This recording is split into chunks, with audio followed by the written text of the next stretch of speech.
Hello guys, this is Mike from ICODROPS, and today my guest is Richard Yan from Vite. Hello Richard, nice to meet you. Hey Mike, nice to meet you too.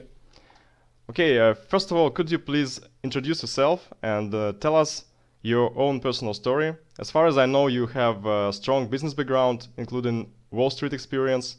So could you tell us about your education, working experience, and of course, how did you get in blockchain and crypto? And how did you join the project, and what is your role in the project? Sure. So I went to Dartmouth College in New Hampshire of United States. And after graduation, I studied computer science and economics in college. After graduation, I joined finance. Um, I worked on Wall Street for a number of years, including at Goldman Sachs for 8 years in structured finance. And then I moved to Two Sigma. And in my first year there, I was in well, Two Sigma is a $50 billion quantitative hedge fund. In my first year there, I was in high frequency data management.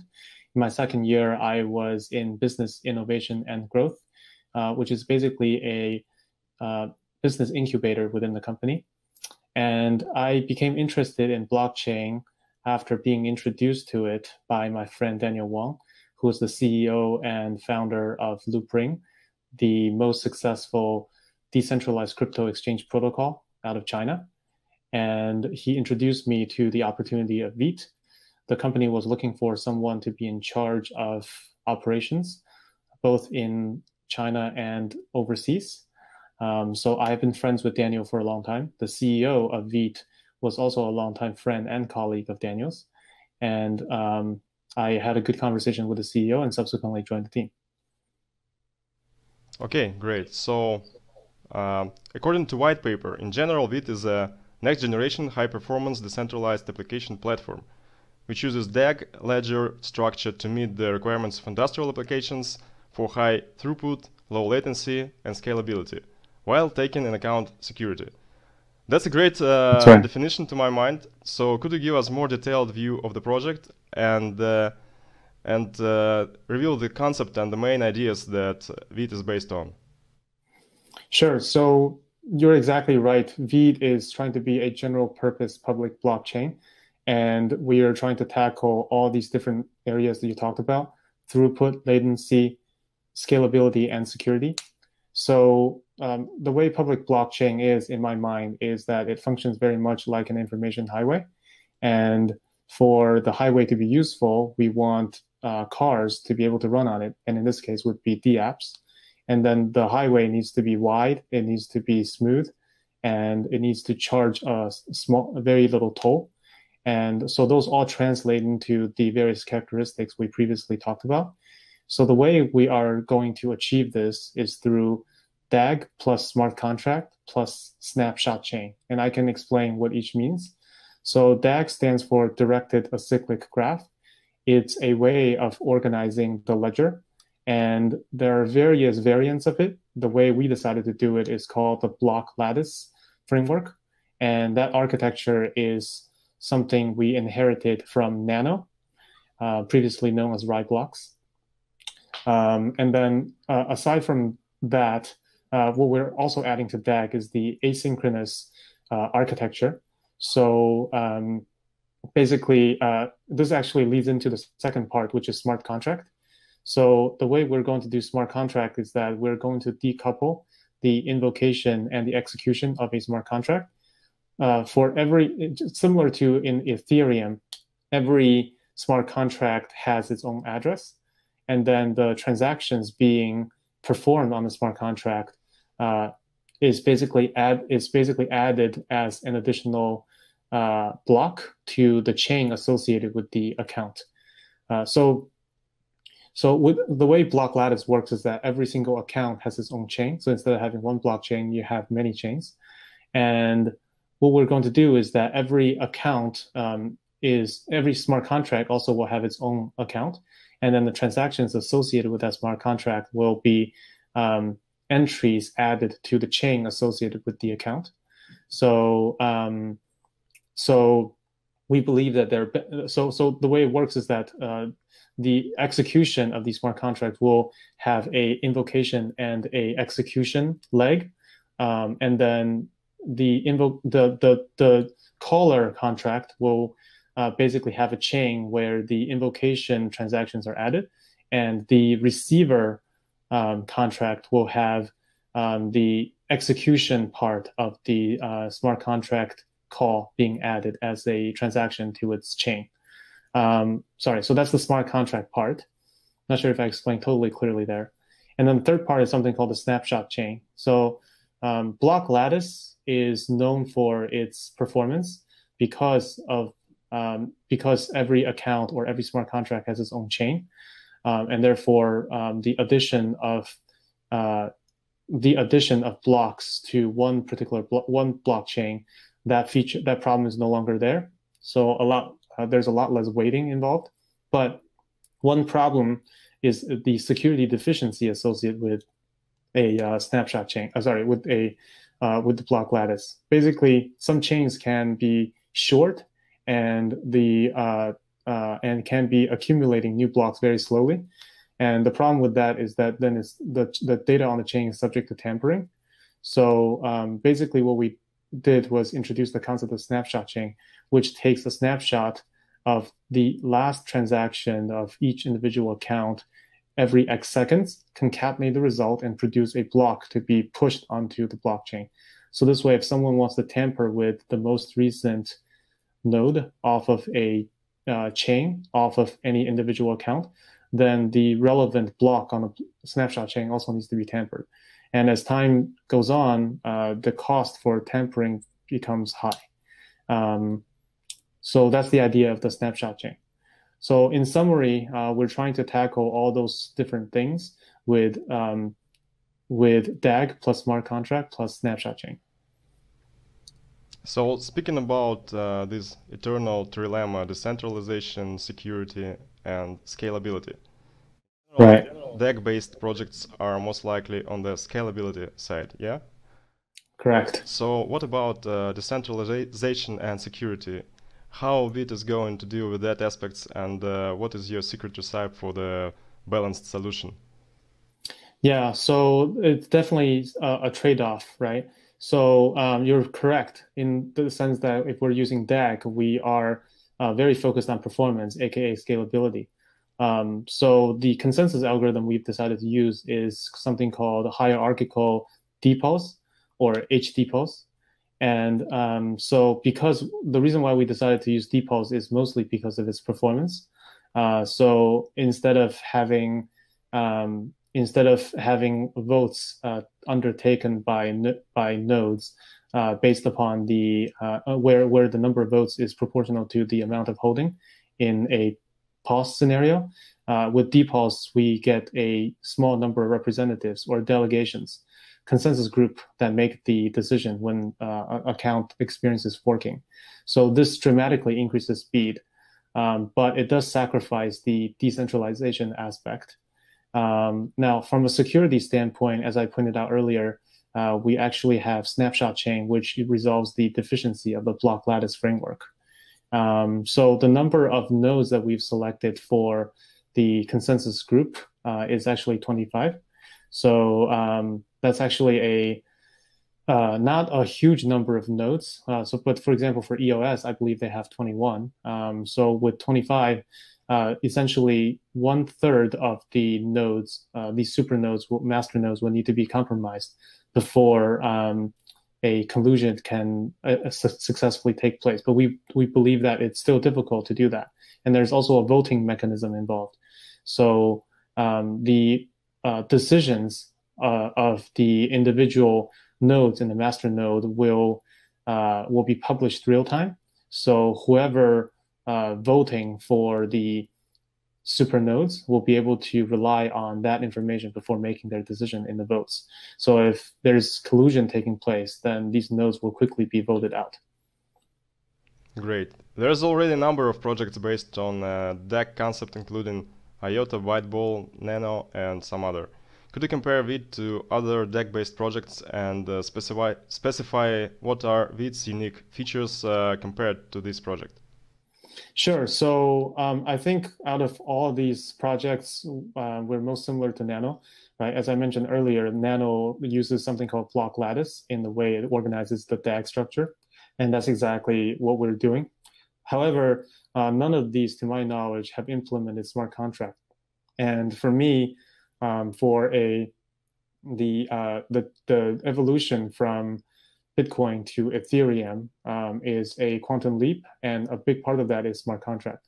So we actually, prior to starting our company, we actually reached out to Nano, and we were really hoping that they add smart contract into their system. But for whatever reason, that hasn't been done. And we felt that it really would be a waste for that part to not be implemented when the DAG framework is already in place. So this is what we're going out this is where a substantial amount of our value add is, apart from the snapshot chain, which also resolves the security deficiency of the block lattice framework. There's one more project that also is based on the idea of DAG plus smart contracts. Yes. This project is Phantom. We Correct. had an interview with them as well. Could you compare Vite and Phantom, and what are the main differences? Yeah, so to be honest with you, I'm not too familiar with Phantom. I know that they came out of South Korea, and they're also fairly new. So they, I believe they were also raising funds, and maybe they recently closed their ICO. I would say that the idea might be similar, but the design and engineering decisions, mostly engineering decisions, can make all the difference. So the way I think about it is that there are really a few different tiers to this, right? So first is to get this thing to work. And the second is to get this thing to be quick, right? So there's a difference. If you just want to have smart contract implemented with the DAG framework, you can make that work. But there are a lot of parameters to tune, and different optimizations need to take place in order for the system to work effectively. So we are actually planning on releasing a MVP fairly soon, probably much, much sooner than we mentioned in our white paper, which is really great news. So from that standpoint, we're just very focused on our own effort, and we're not really looking to others to see how they are doing. And by the way, I think the fact that there's actually, I think there are even others that are doing DAG and plus smart contract out there as well. And I believe that the fact that others are doing this is actually a validation of this whole approach. And we're actually very excited to see what others come up with, so we can compare notes and propel the industry forward together. Okay. According to your website, the team is quite small and consists of only 7 people. So could you please tell more about the Vite team, and do I get it right that your dev team is just not on the website? How many developers do you have right now, and do you have some special strategy, maybe some special incentives to attract talented developers? Yeah, so we actually have a lot of developers. I am doing the broadcast from our Beijing office right now. I'm normally based in Silicon Valley, and our overseas operations team is based there. But so all of our engineers are in Beijing right now, and I'm actually looking at, like, I think 20 engineers.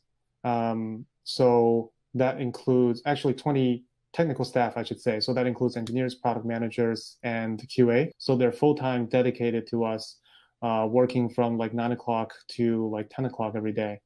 But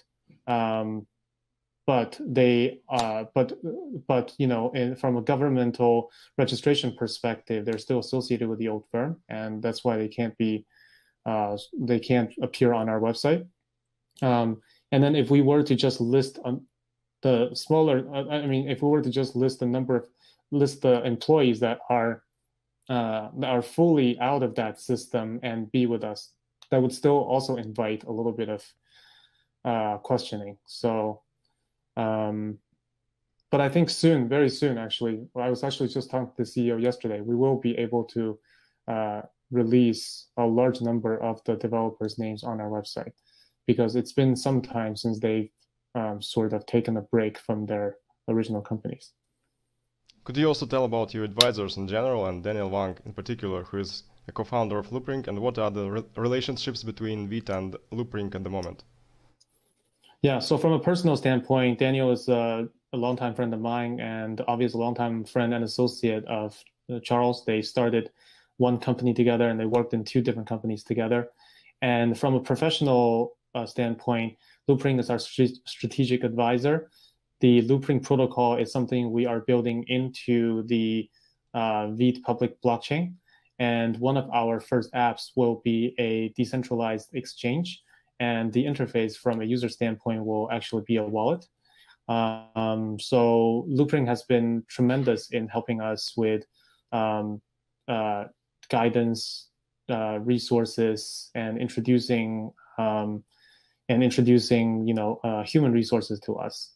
So yeah, so I think we have a very strong tie with them, and it's going to go a long way in helping us in the future. The other advisors we have include Li Zhang. She used to be a commercial commerce officer at Huobi, and she's currently a investor at Link VC, one of China's premier crypto funds. And one other person on our advisory board is Terrence. He runs a crypto incubator out of Hong Kong. And there's also Ming Wu, who is a senior scientist at Microsoft. Great. And could you please tell about your investors and how they are going to be involved in the project? Oh, sure. So let's see. So Bitmain. So to name our most well-known investors: Bitmain, Node Capital, Link VC, OK Blockchain Capital, Genesis Capital, LD Capital, forgetting someone. These are, I would say, the most prominent ones, and they've been very helpful in terms of giving us advisory in the way of exchange relationships, media resources, and operating guidance and advice. And obviously, when they have roadshows in other countries, we participate. So I would say they've been giving, and obviously they also add credibility to us. So they've been super helpful. I would say one of our partnerships with OK with OK Blockchain Capital, the partnership really kicked off our sort of future partnerships in financial technology. So my background is in Wall Street, and one of the important uses of our public blockchain is actually in fintech.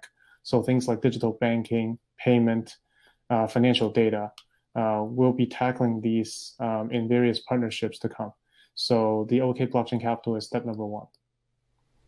Okay. So at the moment, although the room is pretty crowded with projects aimed at solving the scalability issues using very different approaches, we still don't see strong competition, as most of these projects are still on a very early stage. But if we imagine the situation like in 2-3 years, it might occur that those who managed to develop the product can face another problem, how to attract partners and make people actually use the product. So speaking about your business strategy, are you already thinking of this aspect, and what are your plans for this?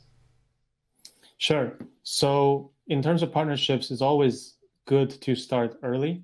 And we have announced the OK Blockchain Capital partnership. We have the Loopring partnership, and we have 2 or 3 more in the pipeline. In fact, there are 2 that we're ready to announce by the end of the month or beginning of August.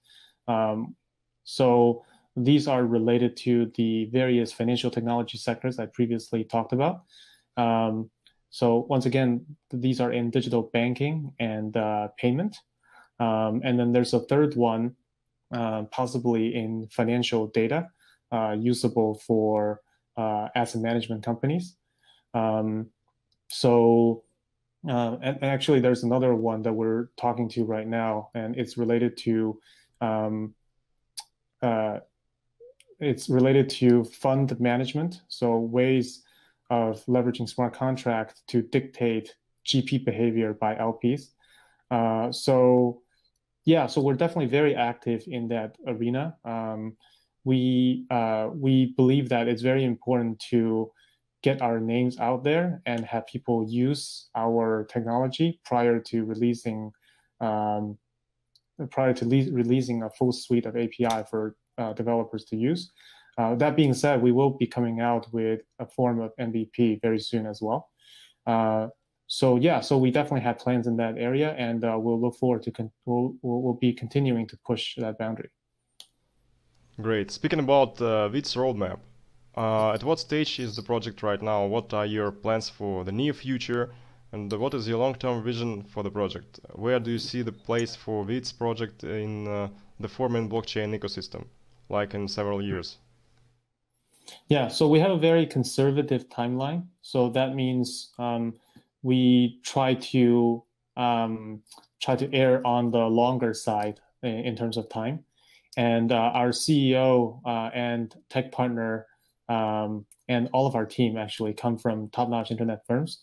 And the mutual understanding is that to develop any kind of middleware or infrastructural layer technology, it takes a really long time. It's not just about getting something to work. It's also about optimizing, tuning parameters, doing optimizations. So that's why we believe that the timeline we provided is realistic. That being said, the good news I'd like to share is that from the perspective of releasing some kind of MVP, we're actually way ahead of the schedule. So hopefully that will allow us to shift the rest of the schedule forward as well.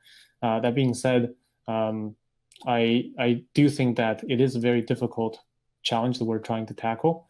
So what we're looking to do is continuing to hire more engineers and possibly some engineers in the States as well, where I am, to help out. In terms of where we'll be in the entire ecosystem of blockchains, it is an exciting time. So there are many public blockchains out there trying to tackle these problems. So I'd say there's a few different schools of thought, right? So there's your sharding, there's sidechain, and then there's getting creative about the ledger structure. And I'd say we're in the third camp. So this doesn't mean that we can't do sharding in the future. We're actually focusing on just one shard, trying to improve the performance trying to optimize the performance to the best possible extent before we explore the possibilities of sharding. In terms of side chains, I believe that there are intercommunication issues that need to be worked on that might slow down performance, but that could be something we can explore down the road as well. But right now, we're just focusing on making sure that we can get smart contract to work well with the block lattice form of DAG. And that's already a technical challenge. And if we can really get this to work, I think it's a serious breakthrough. Great. So Richard, in the end, is there something you want to add to this interview, or maybe you want something to have something to tell or to wish to ICODROPS community? Yeah, sure. I think ICODROPS is a fantastic platform. I